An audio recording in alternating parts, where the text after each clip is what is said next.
దేవుని నామమునకు మహిమ కలుగును గాక. ఈరోజు దేవుడు మనకి ఇస్తున్న వాగ్దానము సామెతల గ్రంథము 29వ అధ్యాయము 5వ వచనం. యెహోవా యందు నమ్మిక ఉంచువారు సురక్షితముగా నుందురు. మనం ఎల్లప్పుడూ సురక్షితముగా ఉండాలని కోరుకుంటూ ఉంటాం. దేవుని యొక్క కాపుదలలో మనము సంతోషముగా ఉండాలని, కాపాడబడుతూ ఉండాలని మనం ఆశిస్తూ ఉంటాం.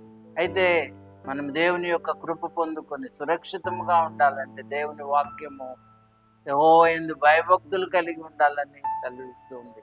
మనం దేవుని యందు భయభక్తులు కలిగి ఉన్నప్పుడు దేవుడు మనల్ని కాపాడుతూ ఉంటాడు. నిన్ను కాపాడువాడు కునుకడు, నిద్రపోడు అనే కీర్తనలో మనం చదువుతున్నాం. కాబట్టి ఆయన ఎప్పుడూ మనల్ని కాపాడుతాడు. ఆయన ఎప్పుడూ మనల్ని సురక్షితముగా ఉంచుతాడు. కాబట్టి ఆయన యందు భయభక్తులు కలిగి ఉందాము.